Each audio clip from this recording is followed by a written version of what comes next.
Hello, I'm Sarah, the Children's Librarian at the Newton Public Library, and I would like to introduce to you today our new DIY Storytime kit.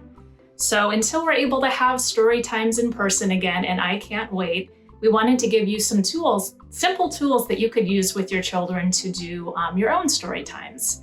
You don't actually need a professional to do these things, I hate to admit, but this could be really fun if you have some time to do this at home. So ask at the children's desk. You can get a bag that looks something like this, and I'm going to show you more or less what is inside. So first of all of our literacy tips are based on the 7 days, 7 ways principle. Share books, share words, share rhymes, share songs, share stories, share writing, and share playtime. So I'm sending along some literature where you can learn more about basic activities that you can incorporate into your daily schedule to help encourage literacy skills in your preschoolers.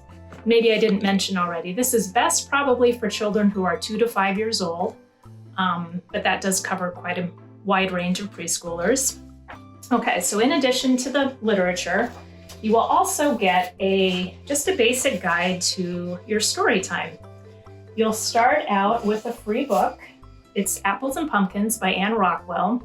It incorporates going to an apple orchard, picking out a pumpkin, all the cozy moments of fall. It's a real popular one amongst preschoolers. So in addition to that book, we have a series of rhymes and songs that you can do with your kids, and some tools to help kind of make those fun. So in addition to the book, we have a rhyme called 5 Little Pumpkins. And you'll get in your bag these little magnetic pumpkins. It's kind of based on the whole flannel board idea you might remember from its typical story time, but you can do this. I mean, who has a flannel board at home? I know I don't, but you probably have a cookie sheet. So line up your little pumpkins, and then you can use those to do your rhyme. Let's do your little preview. 5 little pumpkins at my door, a neighbor took one, and then there were 4. 4 little pumpkins under a tree. Along came a farmer, and then there were 3, etc., etc. You can pull them, your child can pull them. You can repeat that as long as it's interesting for your child. The next little activity is a song.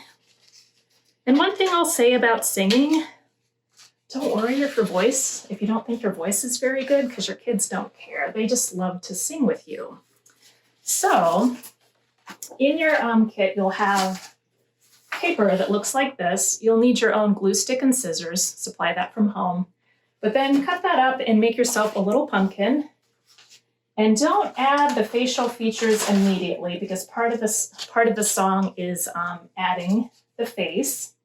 And so here's your little pumpkin, and here's how the song goes. Did you ever see a pumpkin, a pumpkin, a pumpkin? Did you ever see a pumpkin with no face at all? With no eyes and no nose and no mouth and no teeth? Did you ever see a pumpkin with no face at all? And so then the next verse is, so I made a jack-o'-lantern, jack-o'-lantern, jack-o'-lantern. And then you start adding the features, and you can have your children do that as well. So that's kind of fun. In addition to that, you'll get some pumpkin coloring sheets and a pumpkin craft that hasn't arrived yet, so we still need to put those in the bags.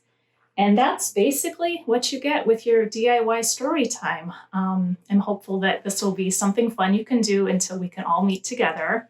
There's no substitute for in-person story time, but you can certainly impart the skills that the story times try to your children while we're waiting for it to be easier to get back together in person. So give me a call or send me an email if you have any questions or suggestions. Thanks.